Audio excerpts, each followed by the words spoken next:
Perkenalkan, saya Niswatu Syakira, perwakilan dari kelompok 2. Pada kesempatan kali ini, kelompok kami akan memberikan penjelasan mengenai pengelolaan bahan kimia di laboratorium.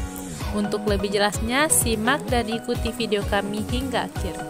Kemasan atau botol yang dapat digunakan untuk mengemas bahan kimia, misalnya botol plastik, botol berwarna coklat, botol berwarna putih. Botol plastik hanya dapat digunakan untuk bahan padat. Namun ada bahan cair yang memang sengaja harus diletakkan dalam botol plastik berwarna hitam, misalnya H2O2. Untuk kegiatan siswa sebaiknya kita menyediakan dalam jumlah yang terbatas atau dalam botol kecil. Semua bahan harus diberi label secara jelas. Untuk larutan sebaiknya dicantumkan pula tanggal pembuatannya. Dengan demikian kita akan segera tahu larutan mana yang lebih lama dan itu yang digunakan dulu. Baik, sekarang saya akan menjelaskan mengenai pengelompokan bahan kimia menurut jenisnya.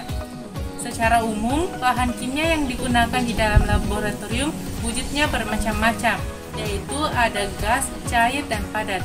Demikian pula sifat fisiknya maupun sifat kimianya. Secara umum, bahan kimia dapat dikelompokkan menjadi sebagai berikut. Yang pertama, berdasarkan sifat racunnya. Bahan-bahan yang beracun diletakkan dan dikemas dalam kemasan bertanda khusus, sehingga pengguna langsung tahu dan berhati-hati dalam menggunakannya. Contoh bahan ini misalnya sianida, arsen, senyawa bor, dan zat-zat radioaktif lainnya seperti hidrogen fluorida, air raksa, dan sebagainya. Setelah dikemas, maka bahan tersebut dapat diletakkan di rak yang khusus. Kemudian yang kedua, sifat korosifnya. Bahan korosif sebaiknya diletakkan jauh-jauh dari alat-alat atau instrumen lainnya, terutama alat yang terbuat dari logam.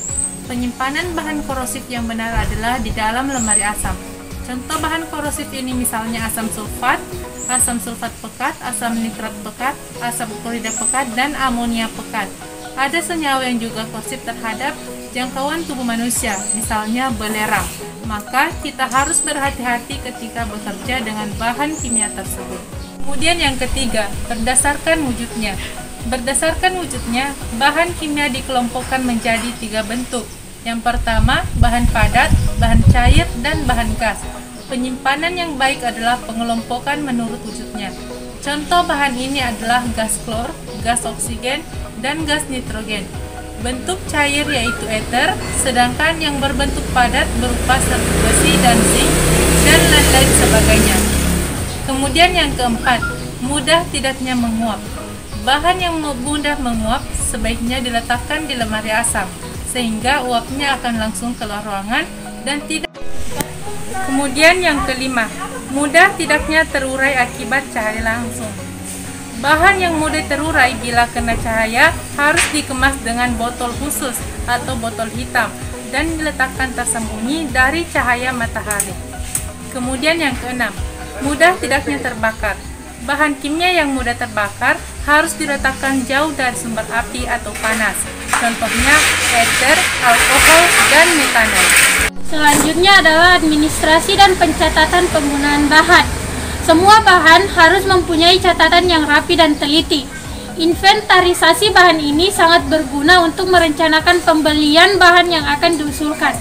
Kita tahu pembelian bahan kimia tidak seperti pembelian makanan yang setiap saat ada dan tersedia di mana-mana. Untuk membeli bahan kimia, kita harus memesannya terlebih dahulu. Oleh sebab itu, untuk kelancaran kegiatan selanjutnya, administrasi penggunaan bahan harus tercatat secara rapi. Adanya pencatatan yang teratur juga dapat digunakan untuk merencanakan anggaran biaya yang diperlukan untuk mengadakan kegiatan laboratoris. Kadang bahan yang dijual dalam kemasan yang besar, misalnya 1 kg, padahal kita hanya membutuhkan beberapa gram saja. Beberapa toko yang ada tersedia mengecerkan bahan-bahan tersebut.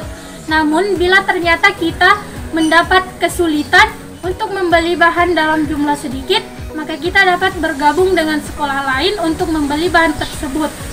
Dibandingkan jika kita mengecer dari toko, menggunakan sistem bergabung ini, biaya pembelian akan jauh lebih murah.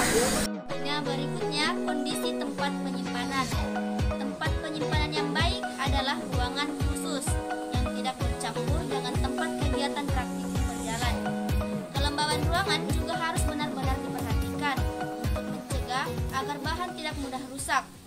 Sinar matahari juga harus diusahakan bisa masuk, tetapi tidak terlalu langsung atau banyak. Suhu ruangan juga tidak boleh terlalu panas, karena akan merusak beberapa bahan.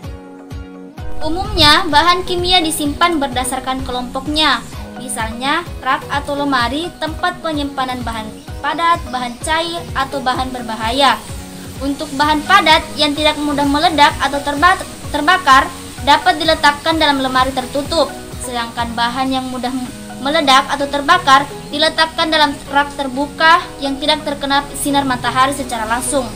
Tujuan penyimpanan ini agar tidak terjadi kerusakan dengan mudah dan dapat diketahui.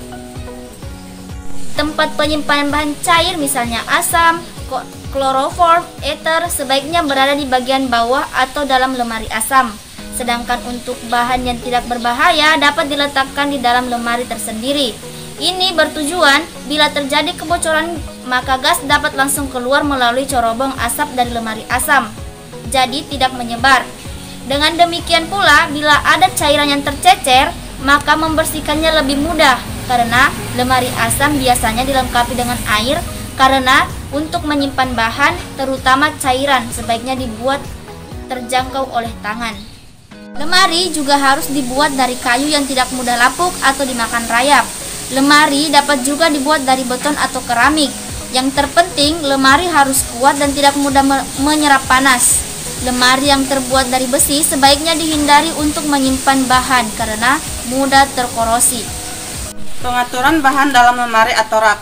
Bahan kimia yang disimpan dalam lemari sebaiknya diurutkan berdasarkan abjad dan gunakan nama yang seragam. Misalnya natrium klorida, sodium kloride, dan sodium fosfat. Jadi, jangan sampai ada dua istilah untuk bahan yang sama. Hal ini dapat menyulitkan pengguna untuk mengambil bahan kimia tersebut. Sebaiknya untuk bahan yang sama dibuat urut ke dalam lemari. Bahan yang sudah dibuka segelnya diletakkan di bagian depan agar penggunaan atau pengambilan bahan terkontrol. Jadi, kemasan yang terbuka untuk bahan yang sama cukup satu. Untuk menata dalam lemari, label diletakkan di bagian depan agar mudah terbaca. Untuk memudahkan pengambilan, sebaiknya lemari dilengkapi dengan daftar atau skema tempat bahan diletakkan. Pintu lemari harus dapat dibuka dengan mudah. Pengolahan bahan buangan. Bahan buangan setelah selesai kegiatan di laboratorium juga merupakan masalah penting bagi setiap lab. Laboratorium yang baik umumnya dilengkapi dengan bak penampung limbah. Dengan demikian, pembuangan limbah menjadi terkontrol. Pembuangan limbah yang baik dipisahkan antara limbah padat dan limbah cair. Kemudian untuk limbah padat pun sebaiknya dipisahkan antara limbah kertas, limbah kaca, limbah plastik, limbah organik atau bahan yang mudah busuk, dan limbah padat bahan kimia. Selanjutnya, penampungan limbah cair berfungsi sebagai tempat perlakuan awal. Sebaiknya menggunakan bahan dari plastik karena tidak mudah korosif dan cenderung kedap. Nah, sebaiknya sebelum penuh limbah sudah dibuang ke tempat pembuangan akhir atau segera dikosongkan selesai praktikum untuk mencegah terjadinya reaksi lanjutan di antara bahan-bahan buangan.